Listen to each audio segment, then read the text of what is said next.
right. Finish. Hey, everyone. Welcome. It's Wednesday. It's 5:30, says Apple. And we're going to go ahead and get started. He's Dave. I'm Chuck. So...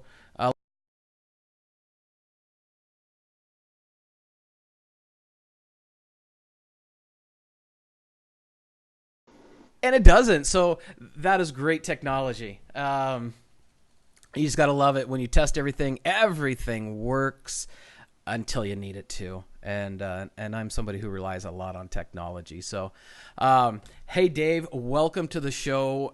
What's been happening this week with you? Not a whole lot. This week, got some play it through work done. Talked to some people about that, about moving forward with getting some products prepared and out there and some business aspects done. So that's a positive on that side. Sports world side, got to see a lot of things.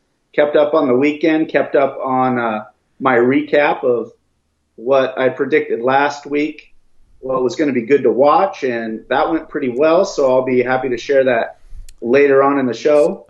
So tell me about that hat you got on. So I was in Washington. So before episode 1 of Sports and Drafts, I was up in Paulsbo, Washington and Yakima, Washington.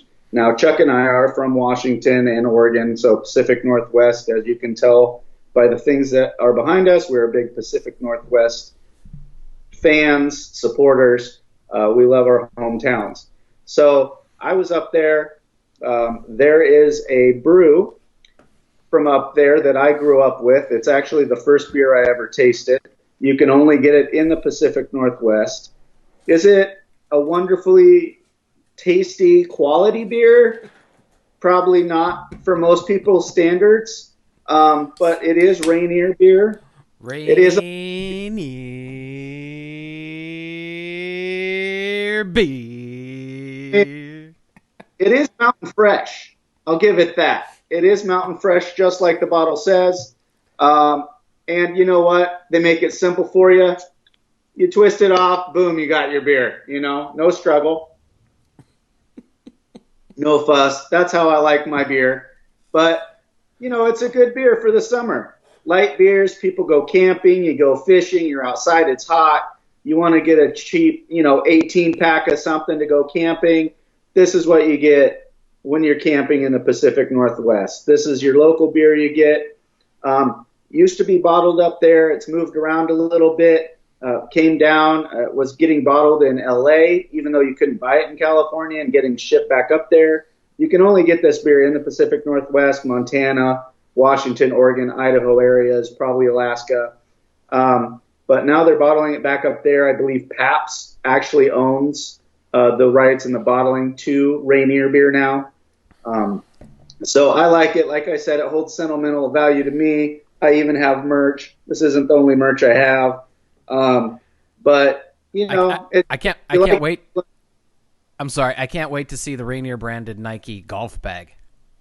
Yeah, that's coming. I got a patch to put on my red Nike golf bag. It's going to go right over one of the pockets where I keep my golf balls. And, I'll be out there styling on the course, an original piece that no one else in the world will have.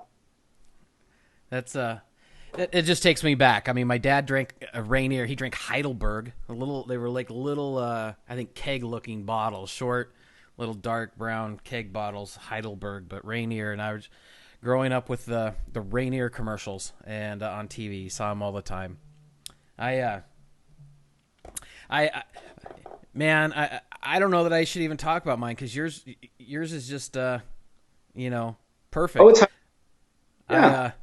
So I went with something I wanted to pick something this week that you can actually get. Last week I did the Deschutes Stout, and this week the Sierra Nevada's Hazy Little IPA. It's the Hazy IPA.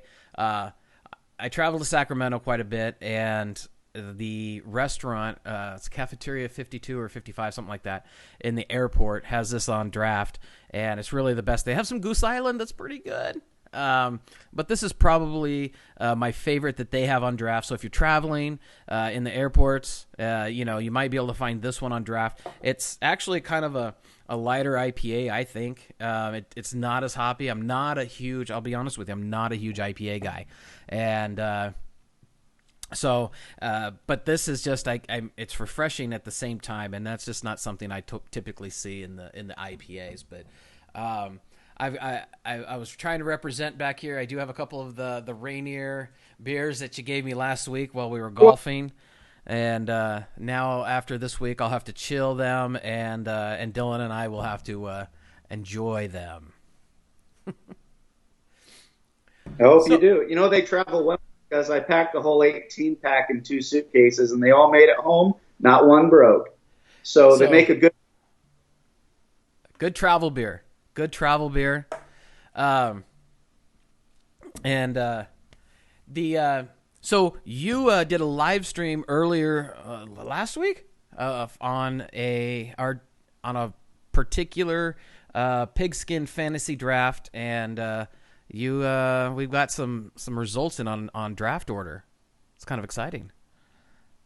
That's right. I did our draft order, so I've been running a personal league for the last handful of years with friends, family.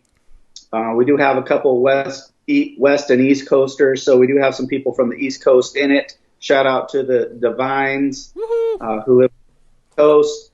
Kelly is the best player in the league by far since the start of our league. So I think she's won the championship multiple times where no one else has won it more than once. So shout out to Kelly for sure. But yeah, I did. We're going to do our draft this Sunday. It's a little early, than usual. Usually I like to go a little bit later in August, but I have some family coming at the end of the month that I'm dedicating all my time to, so I won't be able to set it up for the end of the month. So I had to do it a little bit earlier, which I think will be fine. I mean, if you're worried about injuries or anything, having your draft too early, well, guess what? Your players could get hurt at any time during the season. So injuries are they could happen at any minute, at any time in the season. So I just had to pull that plug, if you will, to get our draft day when I needed to be able to have it. Chuck, I did the draft order, and Chuck is picking third, so he has a pretty good spot.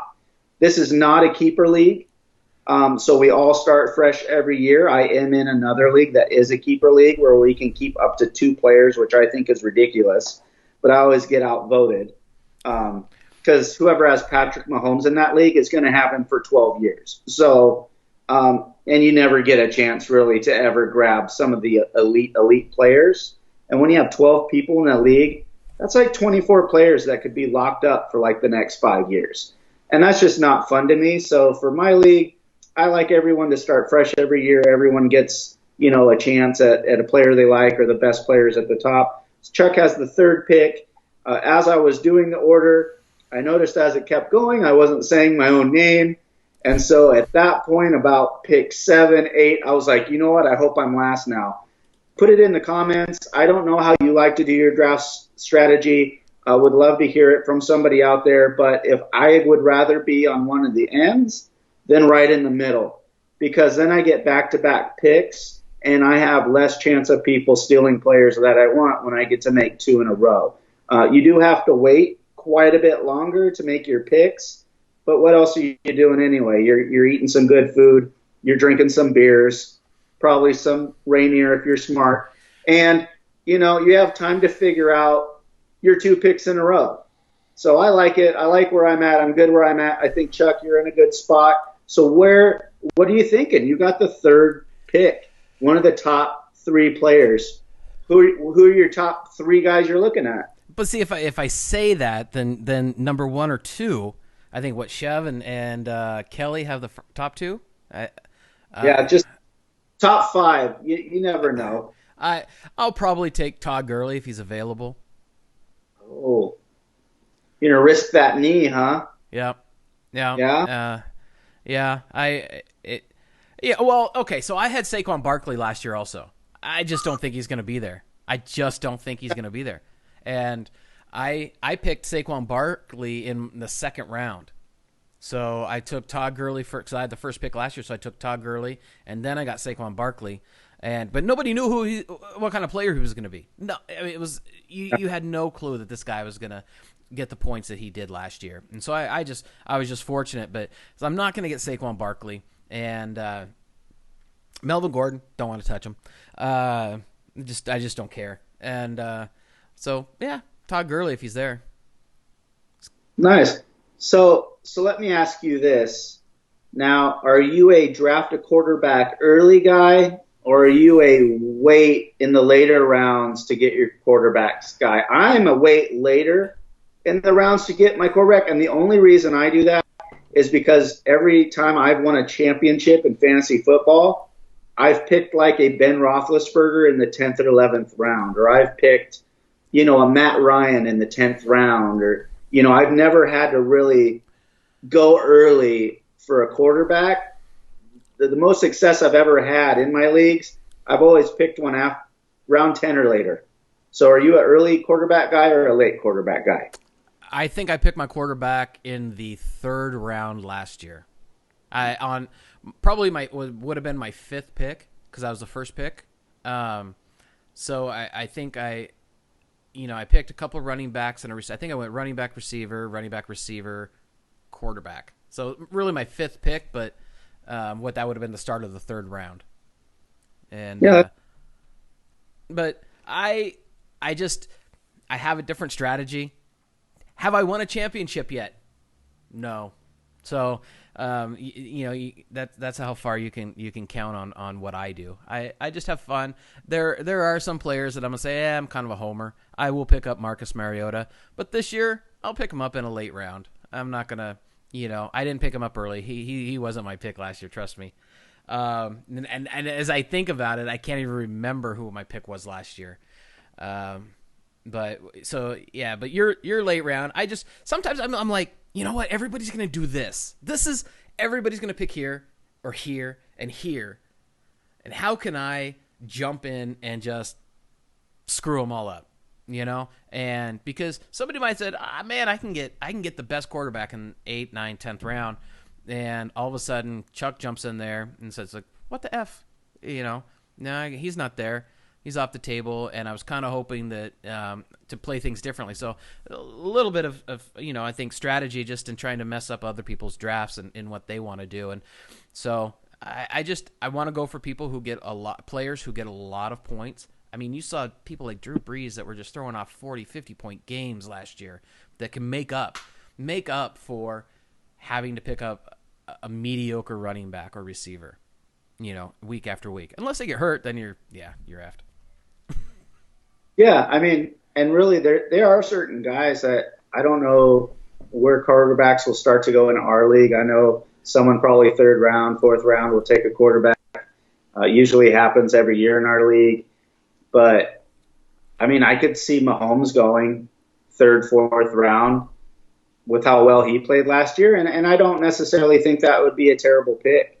I mean, if you have somebody that can put up big numbers every week, I mean, your quarterbacks can get you like 40, right? 40 points in a weekend. Your running back and receiver, if they have a really good day, they'll get you 20. So you do have to, if you can get an elite quarterback that can get you as much as both of your running backs, I think go for it. But there's only that really small amount of guys that can get you like that 40 consistently. I mean, there's, just a handful of quarterbacks that you would even really think, okay, they're going to do that a lot. They're consistently going to get me some big numbers. And then after that, it really takes a dive down for me when I start looking at the names and play. I mean, Cam Newton can get you 45 in one weekend, and the next weekend he can get you 12. So you don't take that much of a chance. You take him, like 9th, 10th round, something like that. But I wouldn't take him 3rd, 4th, anything like that. You just have too many roster spots to fill with, especially in the PPR leagues, where receptions counts for points. You need to stack your team with a lot of good receivers. That's how you get a lot more points is, catches. So I think that's good. I think Todd Gurley would be probably a good pick, especially if his knee is okay. I mean, he's an elite player. He's shown that. He just has to show it at the start of this season. I think who I'll be looking for, since I pick way back in the first round, a lot of the elite receivers and running backs will kind of be picked already. So that's kind of a different strategy when your 10th pick and 11th pick. But some guys I'm hoping that slide back, I might take, somebody like DeAndre Hopkins, the receiver from Houston, if he's available. I don't know if he will be, but he's one of the receivers I'm looking at that, I would like to pick up if he's available, somebody like that. For running backs that far back, it'll depend who's getting picked, but I might take somebody that started off good last year as like maybe a sleeper, like a Dalvin Cook, if there's a lot of running backs picked through. So Dalvin Cook from the Minnesota Vikings, maybe I would take somebody like that.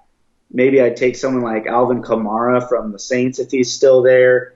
He's a big play guy. He's fast. He didn't have a lot of touchdowns last year. I think he'll get a lot more this year, but he also catches a lot of balls out of the backfield. Other guys like Christian McCaffrey, I don't know if he'll be there when I pick, but those are kind of some guys I would look at that might be around when I pick 10 and 11.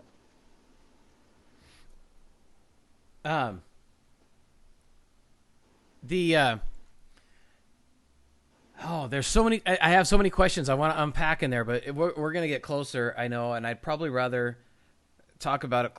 Well, no, we're going to have our draft this week. So let me ask you quickly. Patrick Mahomes, will he have a sophomore slump? I think he will a little bit, just because coaches have had a whole offseason to watch tape on him. So when a defensive coordinator, has this much more time to prepare and look at what his weaknesses were from last year, I'm not saying he can't be as good as he was last year. And I don't think he'll slump. Like, I don't think he'll play terribly, but I don't think he'll have the year he did last year. I mean, he threw 50 touchdowns. Some of the other elite quarterbacks in the league only threw like 35. Like, he's not going to throw 50. I don't see him throwing 50 again, but he could get back in the pack as an elite quarterback and throw 35. Yeah. And, I don't think he's going to throw for 5,000 yards like a couple quarterbacks did last year, but I think he can throw for over 4,000, 4,200. He's worth taking. I don't think his numbers will be as good as last year, but I think they'll still be really good. All I got to say is that if the league and fantasy doesn't let me wear my own goddamn helmet this year. Oh yeah, that's definitely 10 years old. And this is not certified anymore, but I don't care. They will not certify this helmet anymore, but I just don't care. That's 2002 or something like that. No, I was oh god, I can't keep this on anymore. You get a head. Oh, there goes one headphone. And another headphone. It's funny about that. I mean, I'm sure everyone in the world knows exactly what I'm talking about. With the Antonio Brown, this guy just, I don't know if it's just attention or what, man. He gonna wear his own, his old helmet that the NFL won't certify anymore is just kind of ridiculous. But what's funny is that I was reading an article, and Cliff Kingsbury from the Arizona Cardinals, he just kind of had the ultimate response. A reporter was asking him you were a player once. Would you ever walk away from the game because of the love of a helmet? And he's like, I've never even found a woman that I would walk away from the game for, so no. So, it's just, I think they've moved on. Arbitration is ruled against him. I think, he can blame dropping some passes this year on the visibility out of his new helmet, but at least we're moving on from that. I saw he was back in Raiders training camp this week, so hopefully that drama with the frostbite and everything else is over.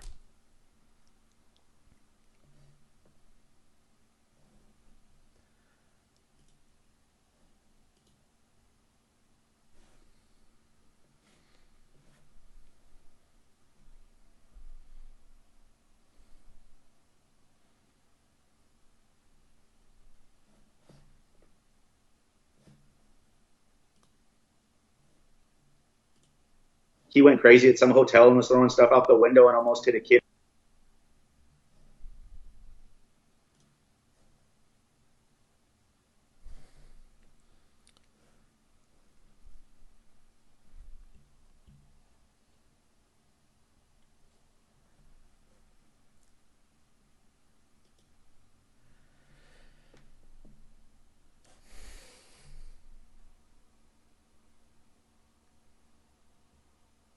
To Tom Brady last week and asking him about the new, the new helmet rules. And Tom Brady is a champion. He's the GOAT. He's a pro. Tom Brady's response is, "Well, I'm an NFL player. I don't really like it, but I have to do what the league says. So I'll find the helmet that works best for me."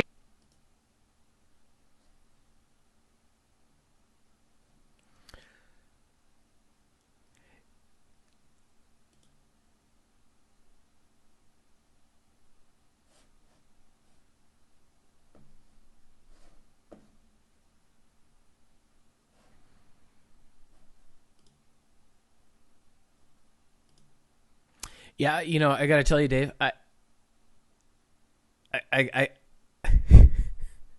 I got to tell you, I don't know what happened. I totally lost. As soon as I took the helmet off, I haven't heard a thing since. So I'm gonna if you can hear me, we're just gonna go ahead and go into the next section. I know you're talking, but I think you've got some notes on the X Games in Minneapolis. If you want to kind of give an update on that, I'm gonna try and fix my headset.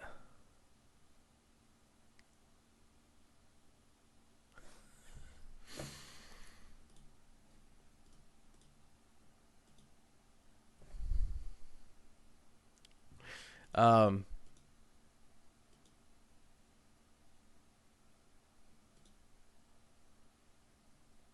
to hear him anymore. That helmet did a number on his earphones. So something went whack. Are you back? Well, you're through my speakers. I need to try and you're just through my speakers, so there's probably going to be a little bit of people hearing things coming through. I'll try and turn the my headphones back on. So note to self: don't put a helmet on that takes your headphones out of your ears and ruins a broadcast. So I'll remember that next time. And then my mouse stopped working. Did you my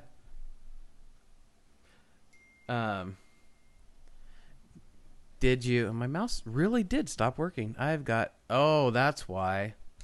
Yeah, you're going to have to run the show now, Dave. I mean, it's just us cuz I killed my Bluetooth trying to so we just don't have videos. So did you begin talking about? I think I said, I don't know if you heard me. Did you start talking about the X Games? I have not. So the X Games were at the start of August. We had started our first episode before the X Games, but the X Games is something that Chuck and I both enjoy. It's something that a lot of my friends and family enjoy. Those competitions, those different skills.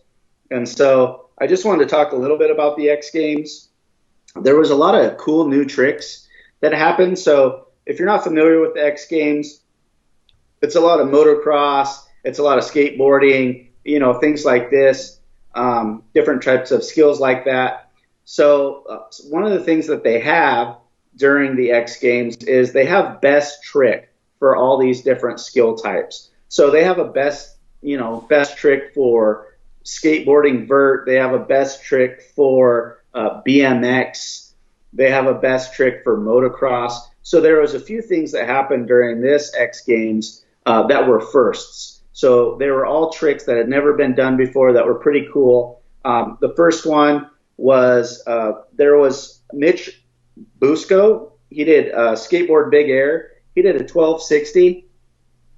So, flew around like 4 times. That had never been done before. So that was pretty amazing to see. Mike Varga had the best BMX trick. He did a 900 with a tail whip. So, he was able to basically that was done in kind of like a street setting, so a street park setting, but he came up through kind of like a pool. You know how you see skateboarders and BMXers, they do their tricks through an empty swimming pool. He kind of came up kind of that height out of the ramp and did a 900 and then threw a tail whip in there and then landed that. It was his second attempt. He tried it 2 times. So the first time he almost got it, but he didn't quite get it. Second time he got it. So that was pretty cool to watch. And then the last one was motocross. David Ronaldo, he got the best trick. He did a backflip on his motocross bike. And then while he did the backflip, he came off of the bike and moved his body around in a 360 and got back on his chair and landed it. And that had never been done either. I guess that was the first time he had done it on dirt. He had done it in practicing, and he had done it like in a foam pit and things like that. But he had never actually landed it on dirt. And so the first time he did it at the X Games, first time anyone saw it. So that was pretty awesome to also. Oh, that's good. I did get my mouse back. So, hey, and I just wanted to.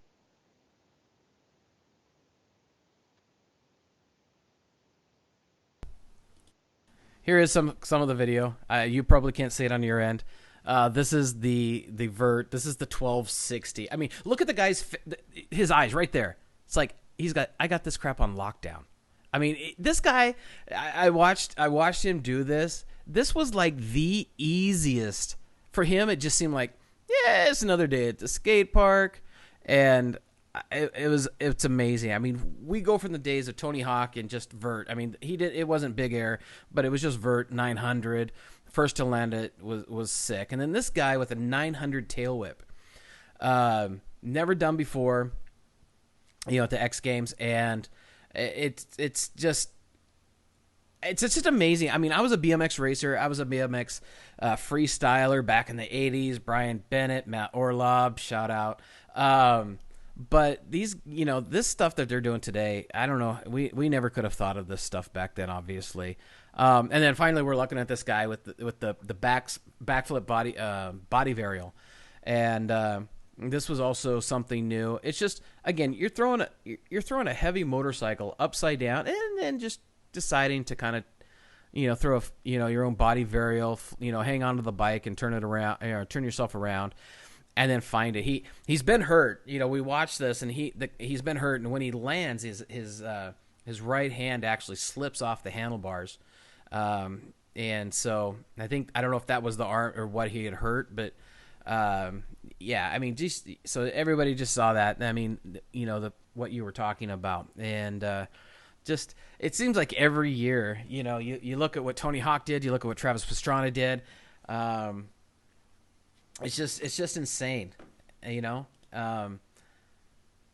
then even the youngsters, right? Yeah, the competitors are getting younger and younger, and I kind of wanted to talk about this because, your son, who just turned 24 this week, he played, he skateboarded in the California Skate Games when, he was young like this, and now, I never thought there's this 10-year-old from Brazil named Guy Corey, and he made it to the vert elimination round with all the adults, in the X Games. kid's 10 years old doing vert. This isn't like street. This is, you got speed and you're catching big air and you're doing, some major tricks here. No fear, and for a 10-year-old to do that, because you're taking your lumps. You're not nailing everything the first time you do it. So the amount of just courage for a 10-year-old just to be like, kind of like your son Hayden used to be. He'd go down in the bowl and be like, I'm going to die. And he'd just go. But that's what it is for these guys. They have the confidence. They know how to handle their equipment, and they just practice, and they take a lot of falls before they pull anything off. And I think that's why I like to watch it the most, is because it took them several attempts to pull off any of these tricks. But the fact that these younger, professionals, they're professionals now, making money on tour, 10 years old, 11 years old. So we had that boy from Brazil who made the vert, elimination round. Then we had, I'm trying to read because I'm going to mess up the pronunciation of their names. Maminji Nishi is an 11-year-old girl from Japan, and she got silver this year in the women's street skateboarding, and she was leading at one point during the X Games in women's street. She ended up getting a silver, and that's the youngest person to ever medal, I'm pretty sure, in the X Games, let alone get a silver. 11-year-old girl from Brazil. And then there was two other girls in that street competition, Yumeka Oda, who is 13 from Japan, and Reisa Leal, who's 11 from Brazil. They both made the street finals. So they got into the finals. They didn't place, but we're talking about 11 and 10-year-olds going against the best adults in the world, and getting to elimination rounds and finals. And to me, that's great. I have a 10-year-old that started 5th grade today. I can't imagine him doing, all these tricks with a skateboard and stuff like that. That just boggles my mind how kids that young can be that good, and compete at that level. It's just amazing to me. Yeah, when Hayden started his first competitions, he was 7 years old. And he picked up a sponsor later that year. He joined Castle, California Amateur Skateboard League, which is really where all of the, you want to see all of the pros. They've all went through Castle. And, it was Tony Hawk's mom that started the league. But we traveled all over California competing. He was invited to the California State Games. We've seen people go from Castle to the X Games, and we've gone to see people who Hayden used to compete with, who are on his skateboard team that were competing at the X Games. And again, you're right, young kids, and there were parents that, this again, it's Castle, right? It's California Amateur Skateboarding League. So, and it was so big that people knew all over the nation that you had to go kind of through this league if you wanted to be seen, recognized, and take the next level. And there were parents from back east that were paying, a lot of money to skateboarding coaches to get their kid better, and then they would bring them to the competitions in California, and we would compete at like Woodward up in Stallion Springs outside of Tehachapi, which everybody knows Woodward West, and but they would bring their kids from fly them out here to compete just because they knew they had to compete in this league to take it to the next level. And Tony Hawk would come out to like the California State Games out in Chula Vista. Him and his son Riley would come out. But it's amazing how young. There was a young girl, Lexi. I don't remember her last name, but she would she was young, and she was highly recognized. Fantastic skateboarder, and and she was in magazines and stuff like that. But yeah, it's just everybody younger. Everyone's getting younger, right? I guess I'm getting older. That's all I know. So, keeping it young, I guess. I was at lunch at my favorite lunch spot, BJ's restaurant. And I was watching, they had up on one of the screens Little League World Series, and I look over and I'm watching, and I'm like, wait a minute, the official is over there. A couple officials are over on the side, like they're reviewing something.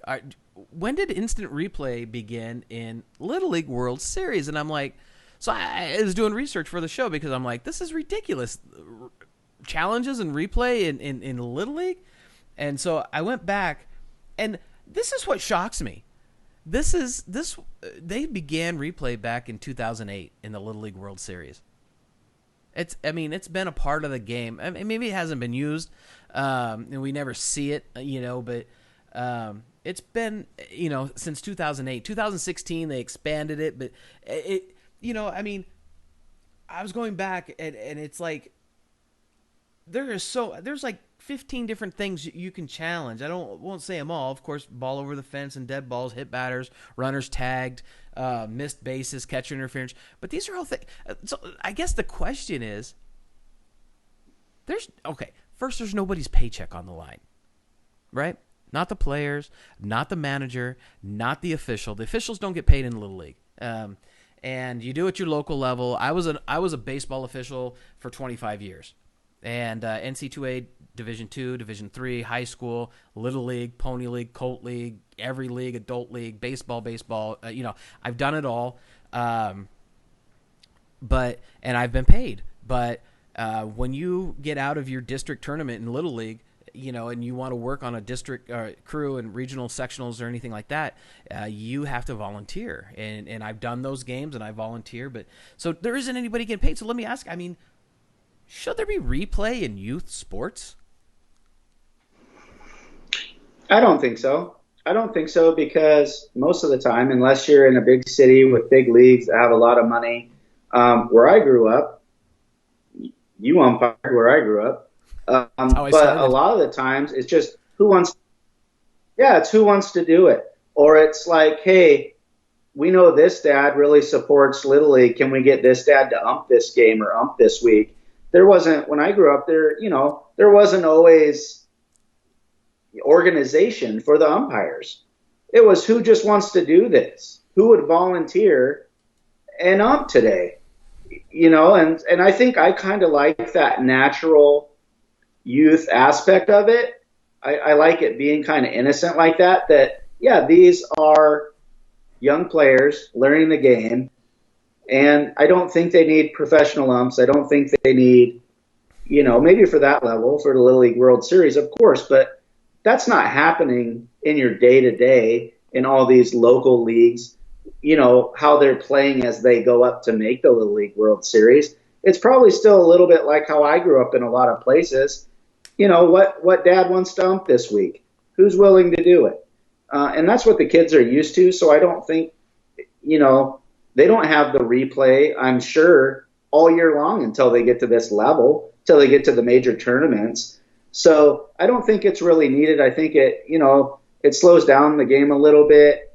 I just think it's kind of weird. I think it's kind of weird to watch replays in youth sports. Because like you said, they're not getting paid. No one's making money off of this. Maybe, they're getting ratings for whatever television channel or people watch it, but the coaches don't make money, the towns don't make money, really. It's just leave it pure. Just leave it pure, leave it honest like it always has been. And I don't think you need the replay, personally. Yeah, no, I agree with you. And so, I might start a movement, though. A little shout out to Primetime Sports League in Santa Clarita, California. I play flag football on Sunday nights. And so I think I might be making a motion to the owners, Shannon and Lloyd, to implement first 12 camera angles and then challenges and replays. I've seen some players who post they take pictures throughout the week. That's a part of our league. They take they'll post like 100 different pictures of all the games, and there's people who will post pictures and say, "See, I told you it was flag guarding," or "See, I was in bounds or out of bounds or whatever." And so if we're gonna do it for youth sports that where there isn't any real advantage, sure, it's a world title, but where do you stop?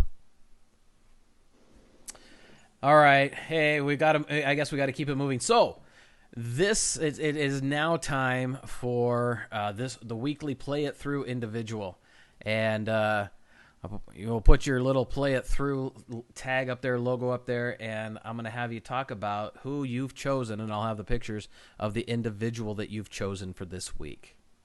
All right, great. Yeah. So I'm excited to talk about this week's Play It Through individual of the week. It is Rob Mendez. Rob was the 2019 Jimmy V Perseverance ESPY Award winner. So basically, Rob's story is he was born with tetra amelia syndrome, which means he was born without arms or legs. So he grew up watching football, with his dad and loving football, but, sadly realizing he would never get to compete on the field. But he loved it so much that he decided, well, I can't compete, but you know what? I can coach. I can really love the strategy about this game. I can, figure all that out, and I can coach. So once he got older, he started assisting on some teams. He even got an offensive coordinator job for a JV team. It lasted one game.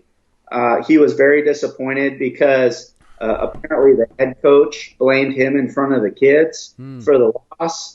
And they fired him after one game. And Wow. He said he didn't get out of bed for like 3 or 4 days after that. Wow. Super depressed. And then, you know what? He got his confidence. He said, you know what? I'm not going to let this stop me. So he started hitting the street and he started applying everywhere he could for coaching jobs in his area. This is a 14-year span that from when he was an assistant until last summer, he was given a job at Prospect High School in San Jose, California, and they hired him as the head coach of the JV team. And after his first season, his team went 8-2. So he had a very successful first year as a JV head coach. I'm sure he's in the middle of practices right now, starting for his second season, going into it, probably super excited. He's got all this publicity now. All these kids know that people are watching him. I want to be watching him. I'll be going onto that Prospect High School website, and I'll be looking for those JV game scores. I want to see how this guy's team does. I think it's great. I've been a JV head coach in high school, so I know the age of kids he's working at, and it's a really great time to be a coach because you're not teaching them all the fundamentals anymore. You're getting more of the strategy into it and more technique and a little bit more. But I really feel JV coaches are very important because you're the make or break coach whether these players want to go on and continue to play varsity. So if you can give them a good experience, you can give them a lift in your coaching, you can really, be that make or break coach in their life that makes them decide, do I want to keep doing this in high school? So I think he's at a great spot. He's very motivational. He has a saying, a war cry that he yells out that he says, who says I can't? Nobody. If you want to see more about Rob, there's a lot of great things about him on the internet, on YouTube. There's videos. You can see his story. ESPN did a thing on him. The best article I saw, I watched a bunch of videos to prepare for this. I read a bunch of articles. One of the best articles I saw, or I think the best article, was written by a senior ESPN writer named Wayne Drees, and it was written on February 16th of this year. So if you want to check that out, I would recommend it. I would recommend checking out Rob Mendez, and I know I'll be checking out his team and how he does this year and his sophomore year as the JV head coach at Prospect High in San Jose. So he's our Play It Through individual of the week. It's amazing. Anyone can do anything, and there isn't any. I'm not even going to say a disability. Just anyone's ability can do. Accomplish anything that they set their mind to, and it's not always easy to go out there and especially with kids those age, and even though they're in high school, to be able to get them to understand kind of sometimes what you're saying. So you learn, you adapt, and you overcome your ability to communicate to people at all levels. And so I hope these kids are successful as well as this young gentleman as a coach, because coaching, I know it. It's not easy with the number of players that you have and probably not the number of players, but the number of personalities. Yeah. So thank you, and congrats to this week's Play It Through Person of the Week, and I just love this segment of the show. It's one of my favorites for sure. All right, so I don't know the next. What we got next? I don't know. It's a little bit of bragging. You think you know a little bit about Premier League soccer, do you? Apparently I did last week. Nailed it. So I told you last week, English Premier League started, and my 3 teams that were going to be at the top were going to be Manchester City, my team, Liverpool FC, and Tottenham. First week of games, regular season was last week. Manchester City won 5-0. It's like, I think, the biggest opening day margin that they've had for a really long time. Tottenham won 3-1, and Liverpool won 4-1. So just to put it in perspective, people that don't really care or watch soccer, you win 5-0 like Manchester City, that's like a 42-0 game in the NFL. That's like winning in the NBA like 110-75. It's a huge blowout, okay? So those were my top 3 teams, and they crushed it. And, so I'm excited to see if my picks keep going this year. Well, and I think they will for the English Premier League. Wow. I gotta admit, I don't know anything about soccer. I don't watch it. Better start, man. You challenge me. You're challenging me. The whole world watches it. But do they? Yeah. I do. Like 5 of the top 10 highest paid athletes in the whole world are soccer players. Oh yeah, no, yeah, absolutely, absolutely. Do you know that more people watch NASCAR? Oh, in this country, I'm sure. Yeah. Get her done. Get her done. Go Joey Logano. That's my guy. I got to meet him. Really good guy, so now I'm rooting for Joey Logano. That's my driver. It's too easy. Kyle Busch, Joey Logano, it's too easy. I met him. Martin Truex is a true driver. He's a racer. Soccer. So I just picked the guy I met. Oh yeah, that's right. Yeah, just go with the guy you met. That's sure. Right? Wasn't he the champ? Isn't he the points leader right now? I don't know. Yeah. You know what? The sad thing is, I was the NASCAR guy. You used to be as well. I mean, we from years ago. We'd have our work pools for NASCAR every week with Brian Cuthill, and we all had our drivers and everything, gosh darn it, I hate to say it, I don't want to hate on NASCAR, but it's been tough to watch in the last few years. It's been very tough to watch, and I found myself not even recording and trying to fast forward through the race. It's I think part of it, Jeff Gordon retired, and you can say what you want to say about me because I'm a Jeff Gordon fan, whatever. I don't really care. It's there's a lot of new faces, and I hope there's a lot of young new fans that are getting into the sport for what it is, and the racers that are still left, like the crybabies like Kyle Busch. So MLB, speaking of crybaby, no, I'm kidding. So some games that you've pointed out and maybe to watch this week. Yeah, this week really, for what I think you should watch this weekend is, it's really, well, and if you watched last weekend, I predicted, you should watch Cleveland and the Twins, the Indians and the Twins, the Brewers and the Rangers, the Mets and the Nationals. Cleveland definitely took that series 3-1. Milwaukee was 2-1 over Texas. Mets were 2-1 over the Nats. And a lot of those games, the first few games of those were all one-run games. So they were really good games earlier in the week. The second, like the third games were kind of like three run apart games, but a lot of those games were really close on Thursday and Friday. So that was cool to watch. That I predicted those games, and they were good close games, one-run games. And then right now for the NL National League wild card race, I have the Mets and the Brewers kind of leading the charge with the Nationals, the Cardinals, and the Phillies kind of still there, but Brewers, Mets playing pretty good right now. The AL wild card race, I'm still going with the Indians, the Devil Rays, and the A's right now. Boston's right in there too, but they've kind of had a little slump lately. And then last Saturday, I don't know if anyone saw it, but the Houston Astros scored 23 runs. What? Game. What?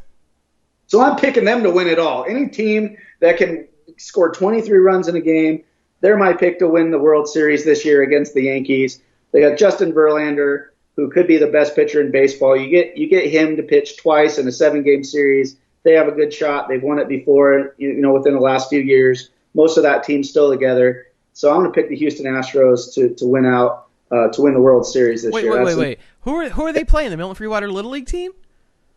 I don't know. I forgot. I didn't write down because you know what? That team didn't even matter because I was like, I don't even care who they played against. Man. Because they're not even worth mentioning, apparently. That was like the Dodger Cardinals series. It was like 23-3 or 23-2. Like they won by like 20 runs, I think. It was crazy. Unreal. Wow. That's yeah. But this weekend, the Dodgers play the Braves and the Yankees play the Indians. All four of those teams have 70 or more wins. Those are the only matchups this week. Starting Thursday and Friday, the series start and go through the weekend. But those are the only teams playing each other where both teams have 70 or plus wins. So I would say watch the cream of the crop this weekend.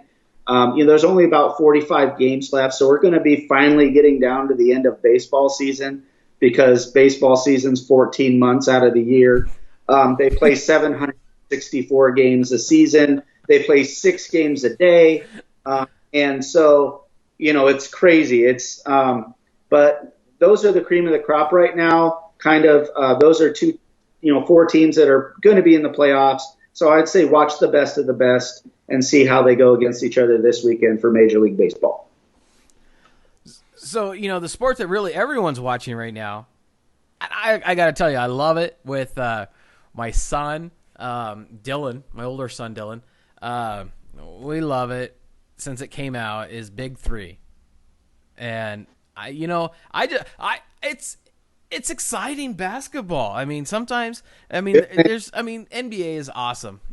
Don't get me wrong, but there's just something about the style of play, the unique rules, and the cool. Not the cool players, but they're cool. But just getting some of that talent that maybe you and I recognize more than maybe the younger generation today, and just getting to see them continue to play and continue to show their talent. Yeah.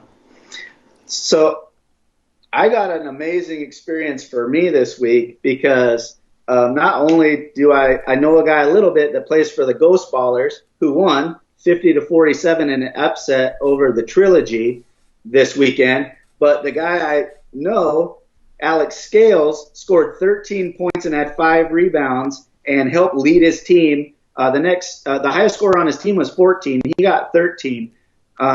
They won this game against a team that was supposed to beat them. He had 3 threes, so he played really well, and the team won. And so I was happy for him. I gave him a shout-out on Instagram, talked to him a little bit about that. And then one of my favorite players all time who kind of got shafted by the NBA for any better term, but Mahmoud Abdul-Rauf, he's 50 years old. He plays. I'm 50. So I have a shot.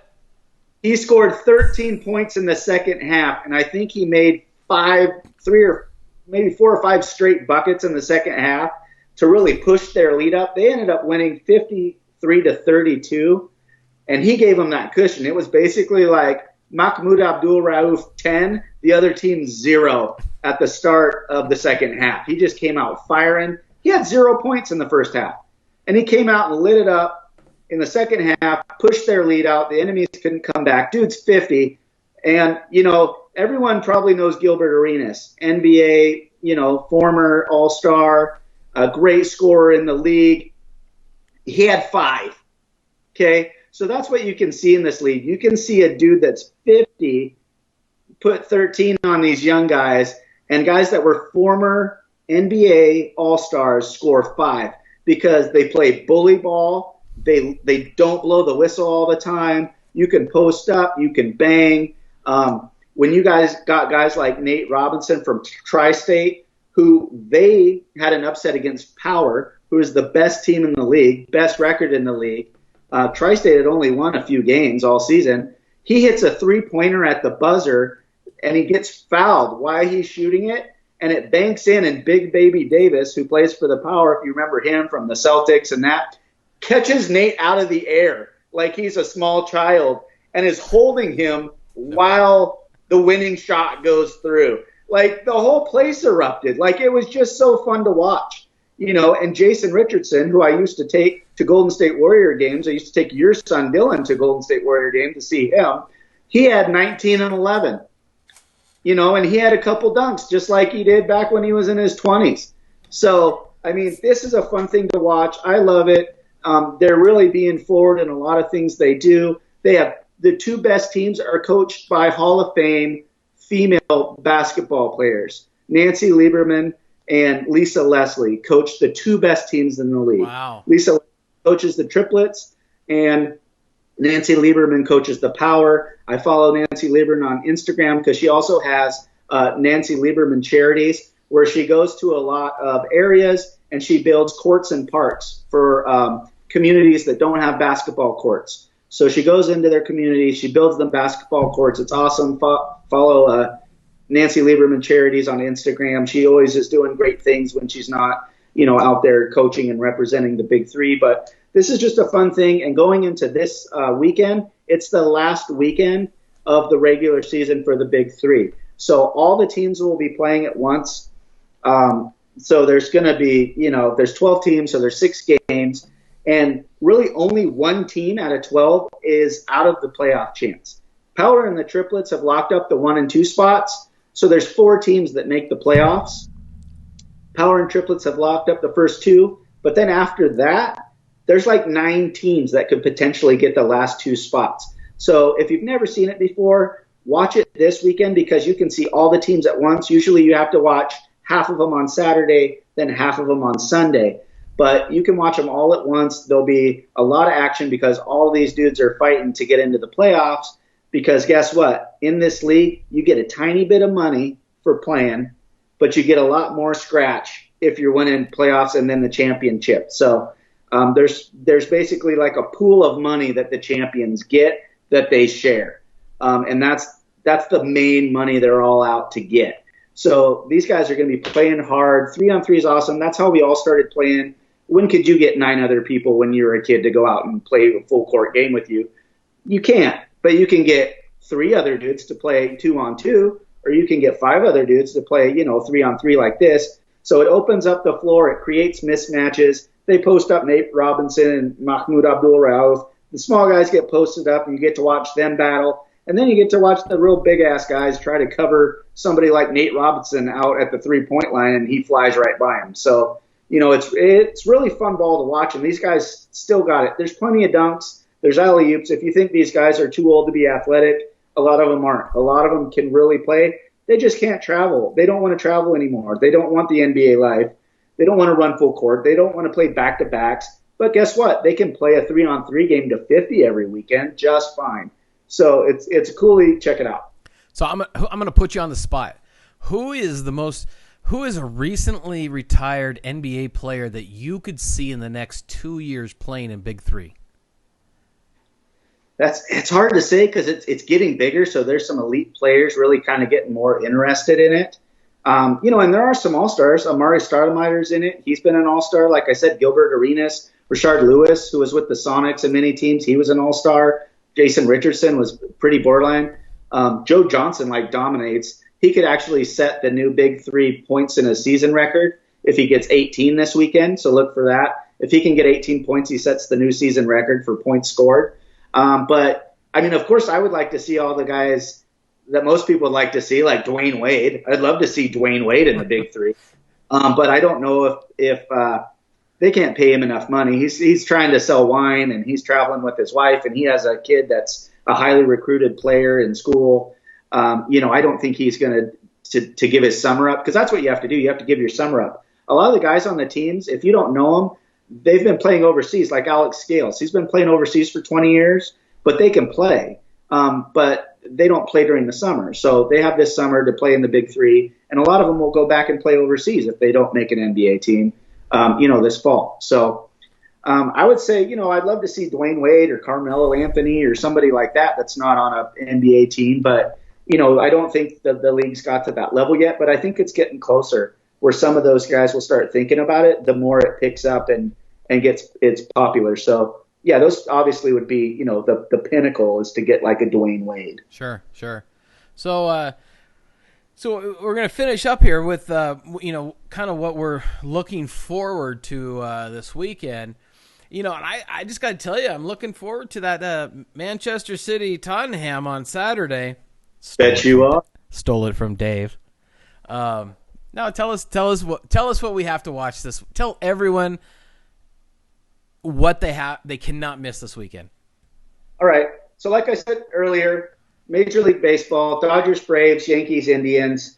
Also, English Premier League, Manchester City, Tottenham. It'll actually be a huge game at the start of the season because they're going to be three of the top three teams in the league. So who can get that early momentum on the other one?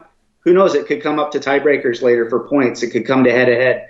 So whenever you're playing the top, you want to beat them because you might need that head-to-head later in the year. The 49ers, my Niners, are on Monday Night Football. Beat the Cowboys already in week 1. We're 1-0. Woo! Look at all that momentum. But I hate the Broncos, so I hope we win. I don't care if it's preseason. I want to stomp the Broncos on national television on ESPN at 5 p.m. on Monday. Tiger's going to make it a go in Illinois at the BMW tournament this weekend. So he withdrew last week on Friday. He said he's going to give it a go. He feels a lot better than he did last week. Tune in. Let's see if that happens. But he's going to give it a go. Pro tennis is in Cincinnati. This is the warm-up. This is the last tournament. So they're all getting ready for the U.S. Open. So I'll have some U.S. Open stuff coming up. Tell you who kind of looks good after this Cincinnati Open. That's Cincinnati tournament coming up this week. And then one of the things that I'm going to be looking at, just because I like all sports, obviously, and I really like looking at challenges. So the WNBA, ladies professional basketball, the Chicago Sky are going to be playing this Friday against the LA Sparks. So kind of how the standings are right now, the Chicago Sky are the 5th best record in the WNBA. Okay. So on Friday, they play the Sparks, who are the 3rd best team, and then they play back-to-back. So the next night, they play the Las Vegas Aces, who are the 4th ranked team. So it'll be a good matchup. There's only 10 regular season games left in the WNBA regular season. So I really want to see how these women for the Chicago Sky do on a back-to-back against 2 teams that are right above them, because you want to play your best basketball going into the playoffs. And so I'm really curious to see how they do against 2 teams that are supposed to beat them on a back-to-back, right before the playoffs start. So I'll be watching that. And then in the MLS, the 2 best West teams in the MLS, Seattle Sounders are against the LA Galaxy, and that's on Saturday at 7 o'clock on ESPN2. Yeah, being in LA County, technically here in Santa Clarita, I want the Seattle Sounders to win that. Not a homer in that scenario here. Definitely Sounders in that matchup. All right, everyone. Dave is so good to me because I got to go back to the Hangar 24 Bucket O Beer to refresh myself, and he definitely carries us through. I don't know anyone that's more knowledgeable about. Yeah, and so anyway, we thank you for joining us this week, and we will see you again next week for another broadcast of Sports and Drafts. All right, everyone. Have a great week. We'll see you. Oh, actually, Dave. So before we go, I forgot to. We should broadcast. We should live stream Sunday's draft. Okay. Yeah, you up for that? Yeah, we can figure that out. We can get that done. Yeah, no, we can do that. You can keep something open and do your draft, and we'll just we'll talk smack on the Divines and everyone else. Or no, yeah, Divine. So let's just pick on them. And what's that? Be easy on my wife. She gets real. She gets real. She'll pick the entire Seattle Seahawks. Yeah, she gets real homery around, round 7 or 8. So. That'll be fun. So we'll put out a reminder. So if you're watching this broadcast, stay tuned. We'll put out a reminder. Let's broadcast our draft. You can give us crap for who we pick. When I pick a quarterback in the 3rd round, you can give me crap about what the hell were you thinking. So anyway, so have a great week. Thank you for joining us, and we will see you next Wednesday, 5:30 on the West Coast. All right, everyone. He's Dave. I'm Chuck. Good night. All right.